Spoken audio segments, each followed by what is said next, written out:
Welcome to Ask Quinn, everyone, aka I'm back. I hope you guys didn't miss me when I took my week off last week due to I can't do my own schedule. And my assistant proceeded to do something else last week, which left me not doing the podcast.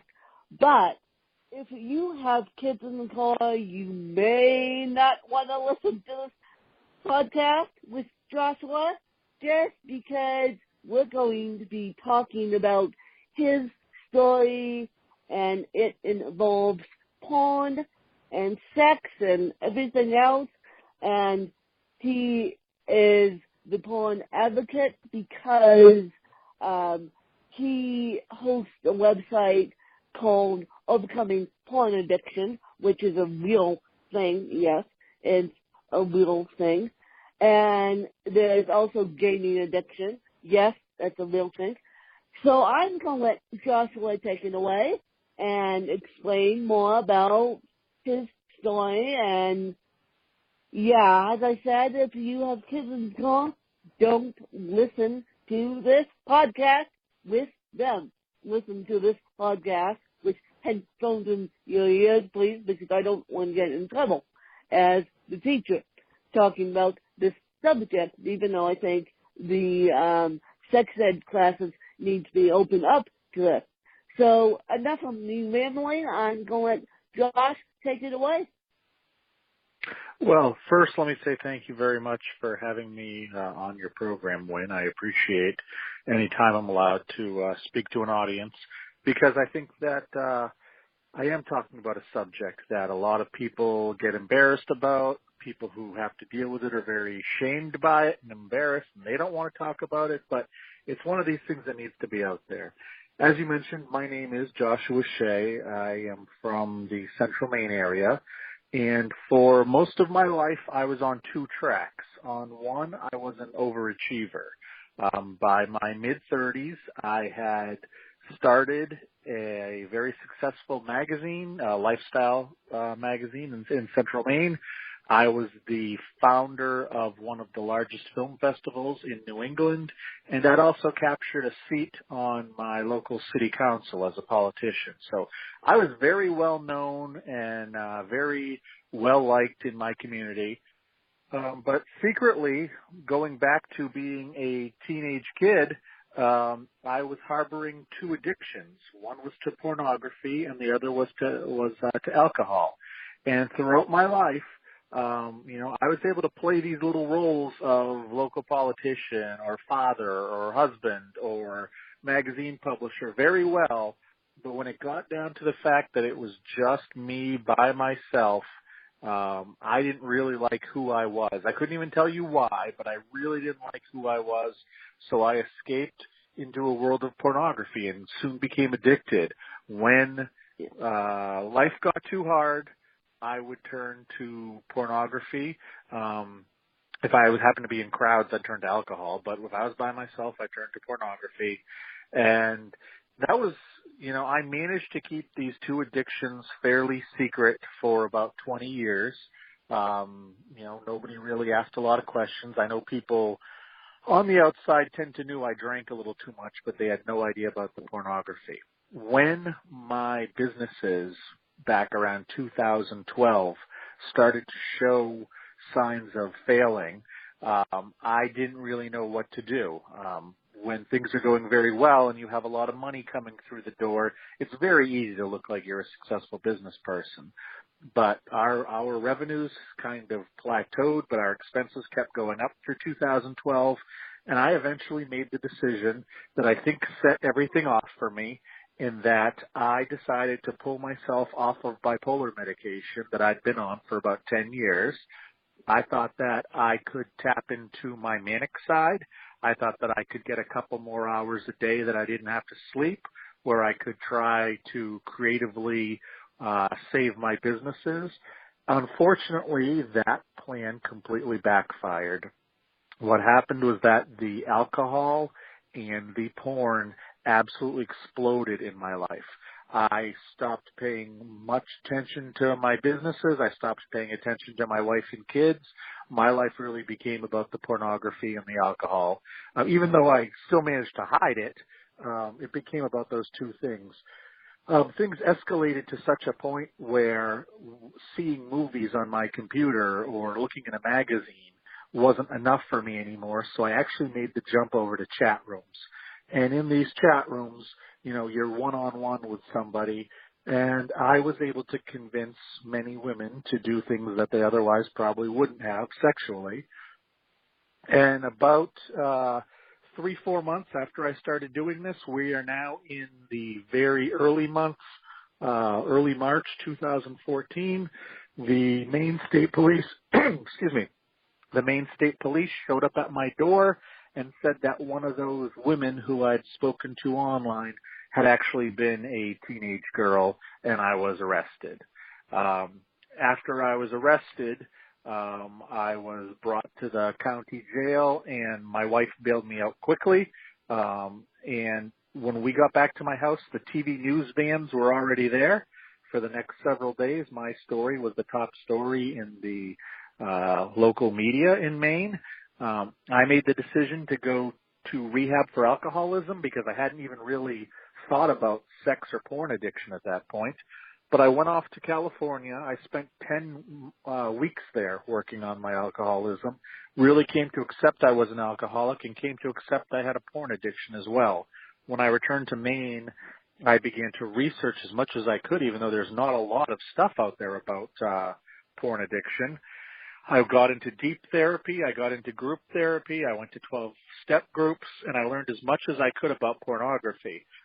Over the 2 years between my arrest and my sentencing, I became one of the healthiest people I'd known and learned more about porn addiction than almost anybody I'd ever met.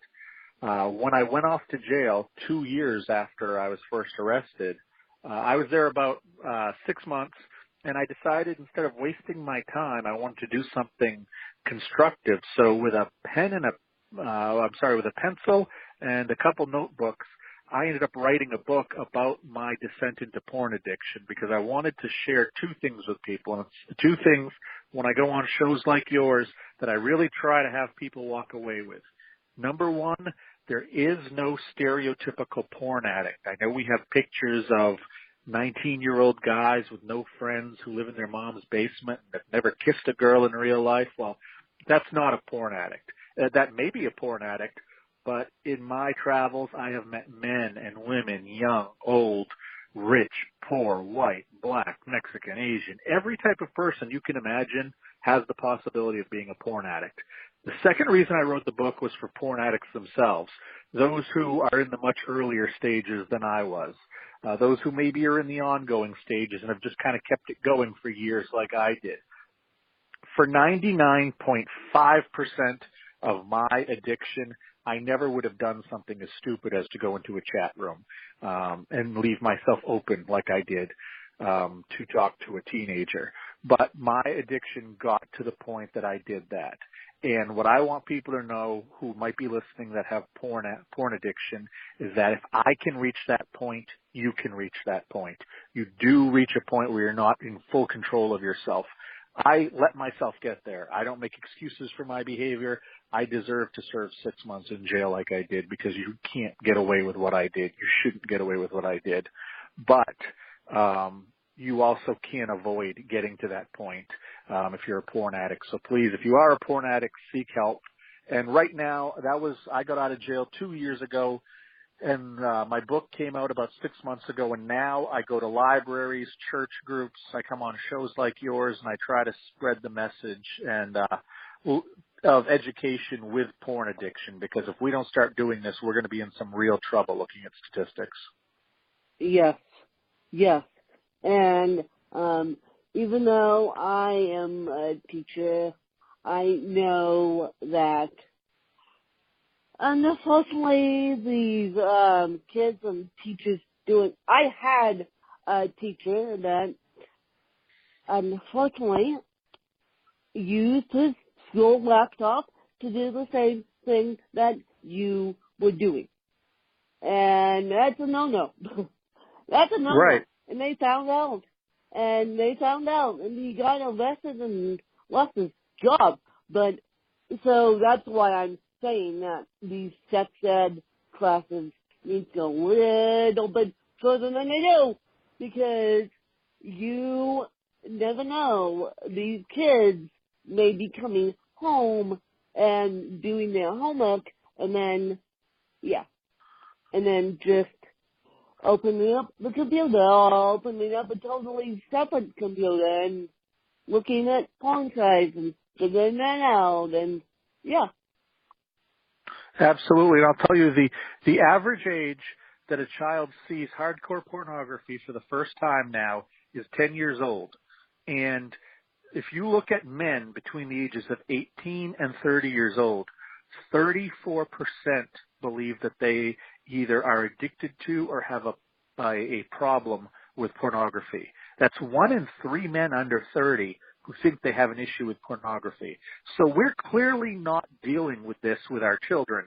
If they're stumbling upon it and their first exposure is 10 years old, and then they grow, or 1 out of 3 of them grows to be a porn addict, this is something we need to take care of, because in 20 or 30 years, statisticians have put out that we're going to have almost half the male population addicted to pornography and almost a quarter of the female population addicted to pornography. And that's a world that's going to be very messed up if that many people are walking around with a sexual impulse disorder. Exactly. And I was just going to ask, do females do it too? Obviously, you answered my question. Yes, they do. And it just needs to be open and talked about. And I had ex-co-host of mine tell me that he was looking at porn, and he since apologized to me for doing that. But I think it needs to be opened more than it is. And I know there's a 1-800 number for alcoholism. I know there's a 1-800 to suicide prevention. But is there a 1-800 number for porn? Is there a 1-800 number? I mean, how does someone say, I want to fix myself? What's the first steps? Well, the first step is admitting that you actually indeed do have a problem, like with any addiction. Yeah. Unfortunately, resources for porn addiction or sex addiction are still very low. What I would suggest people do is try a few things. Number one, get online and see if you can find a Sex Addicts Anonymous meeting in your area. They're not nearly as common as Alcoholics Anonymous, but they do exist, and you'll meet other people who will share similar stories. If you don't happen to be a 12-step person, that's fine. There's always one-on-one therapy. There are more and more certified sex addiction therapists that are coming into the medical world every year. So you can find somebody who does have a specialty in this area to talk to one-on-one. I would also suggest that you go online and look at different message boards and forums that exist where people who maybe they're too ashamed to step forward with their real name at a meeting, or, don't feel like they need to go to a therapist. A lot of them will just write about their experiences on the internet, and you can comment on them and you can write your own all anonymously. The important thing is to start acting and start moving towards understanding your addiction and start developing coping mechanisms so you don't have to continue to fall back on your pornography addiction.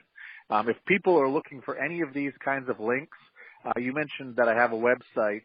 It's called recoveringpornaddict.com, and there's a resources page. If you click on the word resources at the top, it will bring you to all the different rehabs that exist. It'll bring you to 12-step group information. It'll bring you to online forum information. It's kind of a nice one-stop shop. So if you feel like you have an addiction, you want to do something about it, I don't track with cookies. I don't do any of that stuff.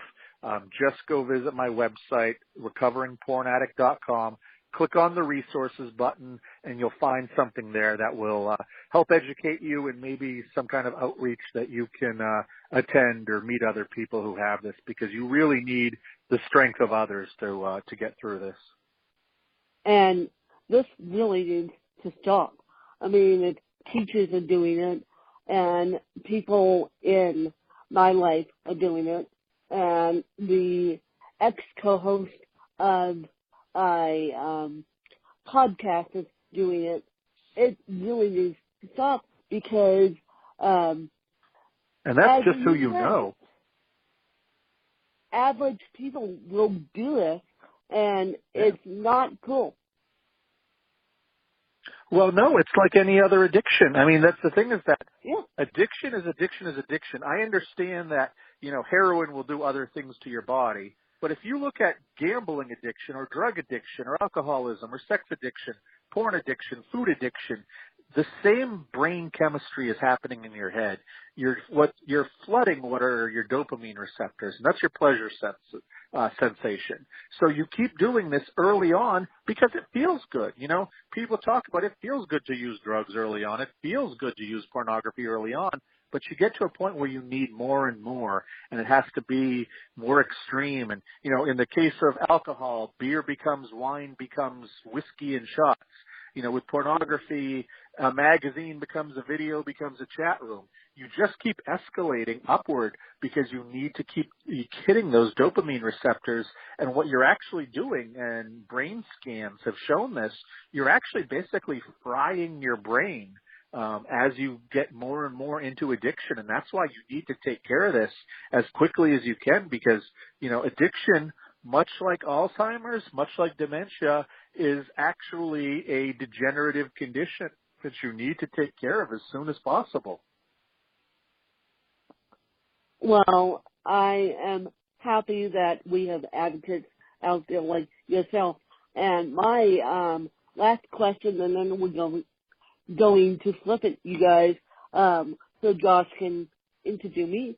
And my last question is, where can people find your book if they want to read your book and admit to themselves that they actually have addiction and go get help? Yeah, happy to share. My book is called The Addiction Nobody Will Talk About. It's a memoir that talks about the last few years of my descent into porn addiction. It's not full of statistics. It's not even really a self-help book, although I think a lot of people are being helped with it. It's just the story of how one professional guy who you would never think would be a porn addict went down. Like I said, it's called The Addiction Nobody Will Talk About. You can get that on Amazon, or I also do have it on my website, recoveringpornaddict.com. So you guys can go find it on Amazon. And please, please, please, please, please, this is my PSA today, because I know people that have done it in my own life, and I know teachers that have done it in my own life. Please go seek help, you guys, because Josh and I can only do so much. Josh and I can only do so much. You have to accept that you have addiction, and then you have to go find help. Amen. Amen to that. And now, Josh, you get to put your podcaster hat on and interview me. Great. No, as a professional journalist, I've interviewed many, many, many people over the years, as I know you have. And the first question I wanted to ask you is a little bit about interviewing people or being a journalist. I was just listening the other day to a different podcast with a journalist on, talking about how people don't really care about journalism anymore. They just care about what they believe, and they will use facts to fit that. And I'm curious, as someone who yourself is a journalist, who is somebody who collects the news, do you think that the news industry in America or the world is essentially over when it comes to objectivity, or people accepting objectivity in their news? it's essentially dying because newspapers are dying. I mean, I know people have suggested to me, why don't you write a fashion column for the Aspen Times, which is a local newspaper here in Aspen, Colorado. And I'm like, no way, no how, because I am, even though I'm studying fashion journalism, and yes, I'll be done with it in 2019, and I'm switching programs to go get my MFA and go get my bachelor's degree in journalism, and then continue with my MFA, ending up with my master's in fine arts, emphasizing in creative writing.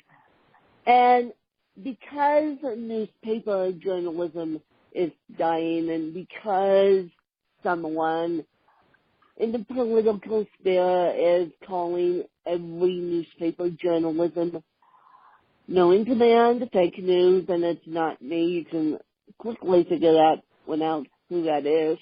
And yeah, I think that journalists and journalism have it rough. I mean, I thought being a teacher with CT was rough. Oh no. That's the easiest sliced bread since avocado toast. And millennials know what I'm talking about when I reference avocado toast. But I am realizing that journalism is so difficult, and especially when I'm taking a class right now, and they're talking about news scripts, and they're making me write news scripts. I almost cried the other day, guys, because I'm like, I am not good at scripts. I am not good at news stories. I am passing my class. I got a C plus, but when it comes to writing for the web, and when it comes to scripting stuff, I am not good at it. I am good at the creative writing side. I'm fabulous at the creative writing side. But when it comes to the technical end of journalism, I am not good. Well, I'm sure you'll get better as time goes on. I was listening to one of your podcasts from a couple months back, and you were talking about publishing books and the difference between finding a real publisher and self-publishing. And the person that you were speaking with had self-published their book, I believe. And I know you're working on getting yours forward. Do you think that there is a stigma or a belief out there still that books Yes. that are self-published are somehow less than a book that is published by a traditional publisher? Yes, and I actually have a publishing deal starting in September because I'm so sick of, I'm actually so sick of the stigma and so sick of Amazon, it's not even funny. And that being said, all my books, you guys, can be found on Amazon and all the e-book platforms out there, no in demand. It's easy if you buy an e-book of mine off of Apple because it goes directly to my PayPal account automatically. Thank you very much.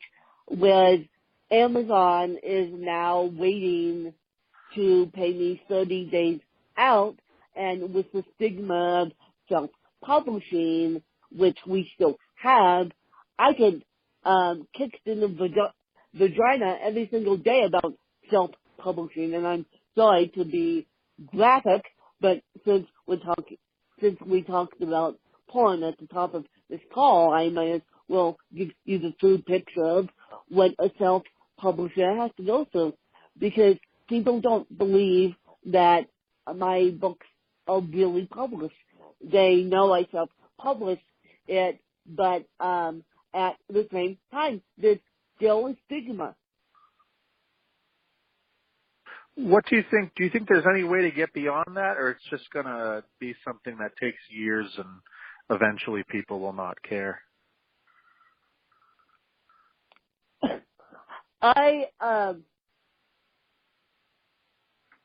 To me, since I've been kicked in the vagina since 2010, since 2000, yeah, I started writing the book in 2010. I've been kicked in the vagina about this since 2011. So to me, I think the stigma won't stop. I think I get more accreditation for having the word journalist behind my name than I do self-publisher because they know I got my head on straight. And so Right. I don't think the stigma would ever go away. Interesting. And my last question to you, I have been approached by a couple different people who have suggested I start a podcast about porn addiction, and I have a hard enough time keeping my website going, and I would obviously want guests on my show like you do. How do you make sure that you end up with a good guest on a podcast? Because you've been doing this a while, and the podcasts I listened to of yours, I didn't find a clunker among them, even though apparently you have a really kicked in vagina. Well, thank you. How do I find a good guest? Well, there, and I will tell you guys this, there is a website called freeradioguest.com. You can use that. I believe they have pornography, addiction specialist, but you won, so you kind of don't want to go down that. Well, I use the power of Twitter, and I asked, it's so funny you bring up podcast because I asked a sex addiction specialist to come on my podcast, and she said, flat out, can you email me? And she gave me her email address on Twitter, and she specializes in sex and sex addiction and everything else. So this is going to be, when she comes on, it's going to be, again, the second time, but I don't care. And so I use the power of Twitter, and with the power of Twitter, and people have never said no to me. No, I don't want to be on your podcast. It's, I'm not good fit. It's, I'm too busy, but they always give me a response. I also have a team to help me get on other people's podcasts. I also have a publicist to help me with that. And so, using the power of Twitter, and I pretty much interact with my Twitter fans every single day, and I pin these podcasts, and yours is going to be pinned to the top of my profile so people can find it and retweet it and do what they have to do with it. And if you want content out of this episode, just email me, you guys, and I'm happy to give you the raw audio. You just have to give credit when credit's due, because if you don't all get in, if you don't, you get me in trouble as a journalist, and then you get Josh in trouble as a journalist too, because it's against laws. You don't give us credit. Thank you very much. And so me, I have to be careful as a journalist. And yes, and then publicly, which I'm going to do right now, I have to say you're being recorded on this podcast, and most people know that. And because as a journalist, you're supposed to say that. You can't walk up to a stranger and say, can I record you without asking their permission first? I didn't realize that until spring. I didn't realize that until September, that I was doing this against the law the whole time. Oops, my journalism skills came to bite me in the butt. But I use the power of Twitter, and then I simply ask people if I can interview them, and if they say no, I'm perfectly fine. Yep, that makes sense.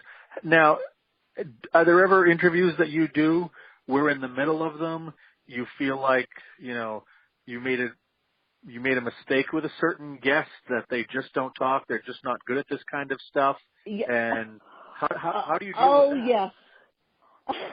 Oh yes, I had one a couple months ago that we were talking about complex PTSD and TBIs, and I just let the interview go out.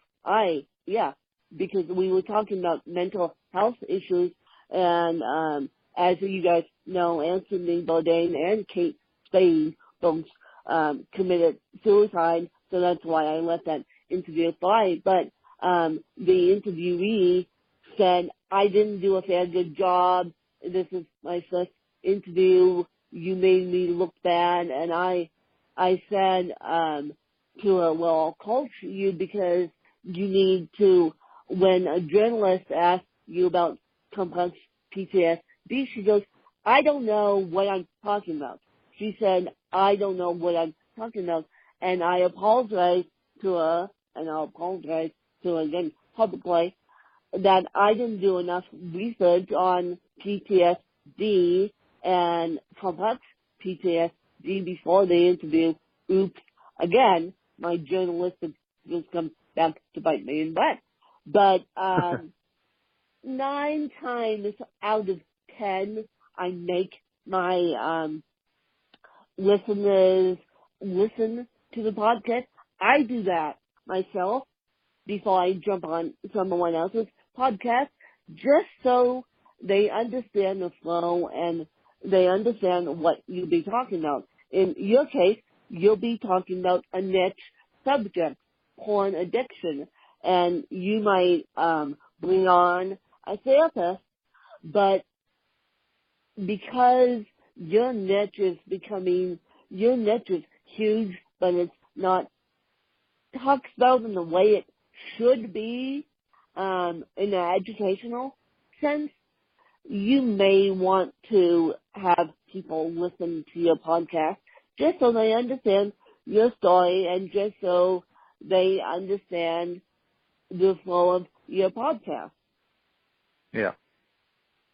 Yep, that makes sense. That makes sense. Thank you for that. Those are the questions I wrote down to ask you. I'm done with my questions.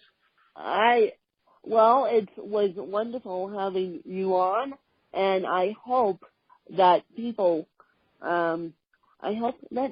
saved about 1 in 10 lives today, Josh. And if you, because I know cerebral palsy gets very lonely, thank you very much. And I know that's one of the reasons why you guys do what Josh and I spoke about, because you're lonely. And that was going to be my last question to you, Josh. Is there a higher statistic for people with physical disabilities watching porn? Because sometimes CP gets lonely and physical disabilities get lonely because you rely on other people. So have you seen the statistic of more people coming out of the woodwork doing porn, watching porn and doing porn with disabilities? Right. Well, what I have seen is that with disabilities, it's not necessarily a higher addiction rate, but what you have is a higher habit rate. And there's a big difference between a habit and addiction. You know, we all as individuals have dozens of habits we go through every day. A habit is a behavior where there's a payoff at the end. You know, the person, whether they're able-bodied or disabled, who's looking at pornography is looking for those 5 seconds at the end where they have their release. Yeah. That's a habit. That's a habit. Much like, when you get hungry, you make a peanut butter sandwich. That's a habit. You eat at a certain time. Habits aren't bad. Habits have payoffs that are good. With addiction, the main difference between addiction and a habit is the behavior results in negative consequences, and the person doing it knows this, but they still can't stop. Like, if I'm putting heroin in my arm, I know that heroin is bad for me. I know that I may have to steal, something to get the money to pay for it, but I can't stop. With gambling addiction, there are people who, they lose their houses, they lose their kids' college education money, and they know it's bad, but they can't stop it. And that's really the difference between addiction and habit. When you have people who are housebound, who are more on their own, whether it's by choice or by force, you do see more sexual behavior as a habit, but not necessarily as an addiction. Yeah. Well, I was just wondering, and I hope that we saved about 10 people's lives today, because as I said at the top of this call, the birds and bees sex classes need to go into deeper details. And yes, I'm gay, but I'm not sexually active. You guys know I'm gay, but because I didn't want a sexually transmitted disease on top of my CP. And even though these sex classes go into sexually transmitted diseases, when my freshman class was in the sex ed class, they went, "You gross, you gross, you gross," and then looked at me as I rolled my eyes, because my biological mom was very, very, very open about it. And so it's interesting how people see the world and how people see this taboo subject. I mean, we talked about it, and I think that the sex classes need to go into this taboo subject so that you don't have to be banging the drum, Josh, as the only one. Because if teachers were to help you out, that would help you out. And that's the only way we're going to get the numbers to go down. It's not just teachers, but it's parents. When you do the sex talk to your kid, mention pornography. And you can mention pornography in a very age-appropriate manner. Kids want direction. You tell your 5-year-old not to, if they see a cigarette, to stay away from it. You tell your 5-year-old you have to look both ways before crossing the street. You can tell your 5-year-old, if you happen to be playing on a computer or somebody's playing on a computer and you see a picture that you don't like, make sure you come and tell me what you saw, and we'll make sure that doesn't happen again. Now, that's not explaining what porn is to a kid. That's not showing a kid pornography. You're just saying, if you see something that isn't appropriate, tell me.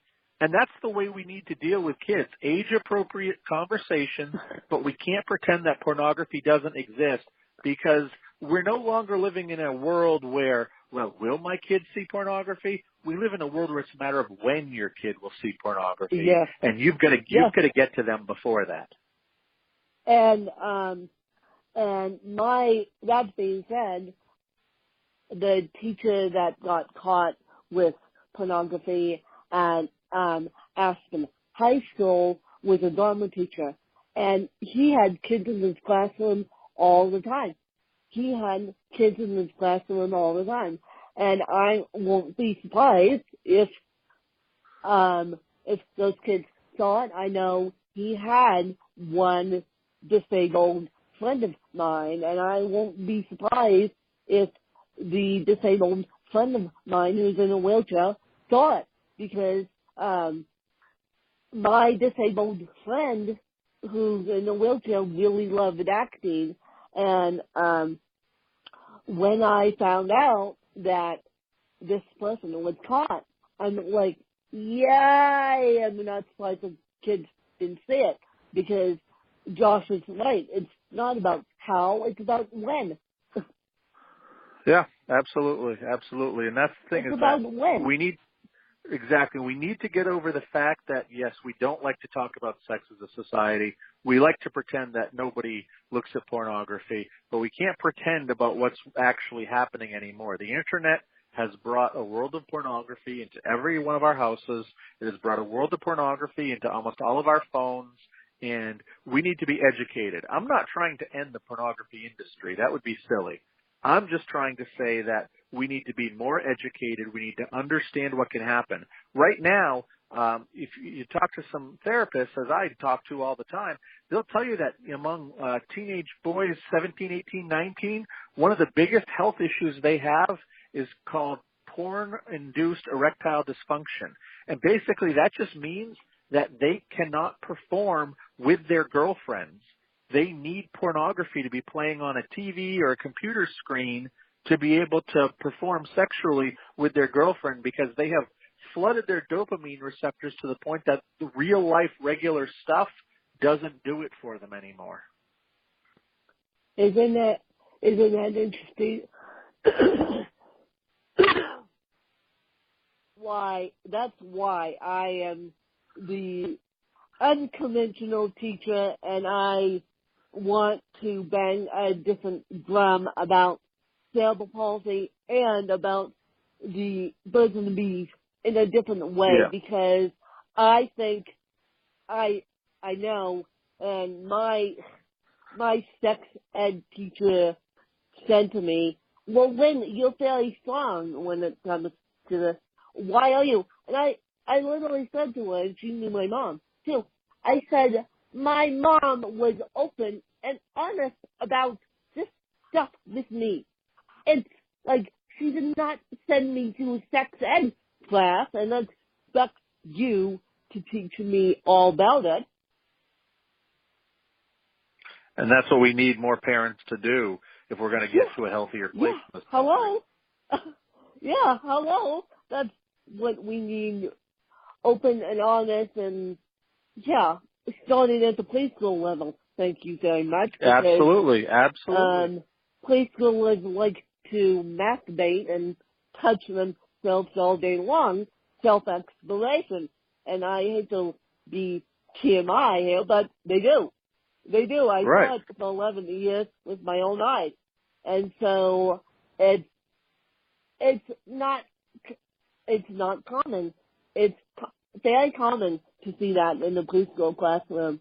And for those of you who now don't want to listen to me because I'm the unconventional teacher, I don't care about that. I don't care if I lose some subscribers because of this episode. It will probably gain some subscribers now that I've come open and honest about the birds and bees talk. But at the same time, I need you guys to help Josh and I, and don't send your kids to sex ed classes and then expect the teacher to teach them all. It needs to start in a home. And it needs to start in a home where the conversation feels safe and the conversation feels judgment free. You know, if you catch your child, if you catch your 14-year-old son looking at porn, number one, that's fairly natural. But number two, don't tell them that they're bad. Don't tell them that, you know, what they're looking at is trash and garbage and that that's no good. You know, you're not going to achieve anything. You need to have a judgment-free zone and you need to keep things safe. If the kid doesn't feel safe talking to you, you're not going to get anything. You know, it doesn't matter what that child was looking at as long as it was within the law. It doesn't matter what they were looking at. What it matters is that they know about pornography in general. So if you are a parent who wants to address this, you know, just keep it a safe, judgment-free conversation, and you'll probably be able to continue to have these kinds of conversations moving forward. I definitely agree. Keep it judgment-free and keep it at their age level, and then you'll be a happier, healthier family in more ways than one, because you won't find your kid looking around the internet, looking at porn and not telling you. If you explain to them at their level, you'll be a happier family to begin with. Yes, very much so. Yes, and I appreciate you coming on and educating and sharing your story and interviewing me, and I hope that you actually do start an educational podcast on this subject. I'll be rooting behind you to start that, and you guys, if you guys want to start a podcast about anything, I'm happy to share my knowledge, and I'm happy to help you guys out, because Josh's niche needs to be filled. My niche got filled by me because I was a selfish little person and wanted to educate people about cerebral palsy. And then there's a ton of niches that need to be filled. So let's educate people in the appropriate way, and that's all I'll say about that. And then we'll have more of Josh's information in the show notes. And if you need to reach out to Josh, I presume you can email him. Can people email you, or do you want if you go to your phone right number? to my website. Yeah, go right to my website, which is again recoveringpornaddict.com, and there is a contact link right there, and it comes right to me, and I answer all my emails usually within 24 hours. So just head to recoveringpornaddict.com.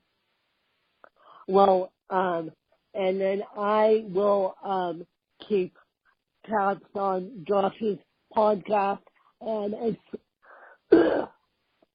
as soon as it comes out, I will tell you guys about it, so that you guys can go listen and educate yourself on the subject in the most tasteful manner we can, so then when the next generation goes to sex ed, we don't have rolling eyeballs.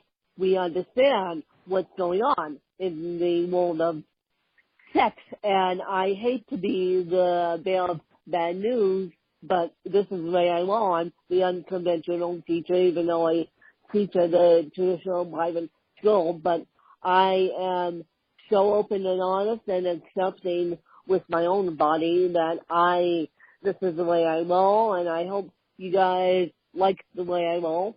Some of you do, some of you don't, and that's fine. And if you want to unsubscribe from this podcast because of this podcast episode, that's fine, but we need to be advocates of what's going on in this world, and we can't be living in a box. So that being said, I hope you guys enjoy another fabulous episode. I'm going to let Josh go and do some more amazing work, and we'll have more of Josh's information in the show notes. Thanks, you guys.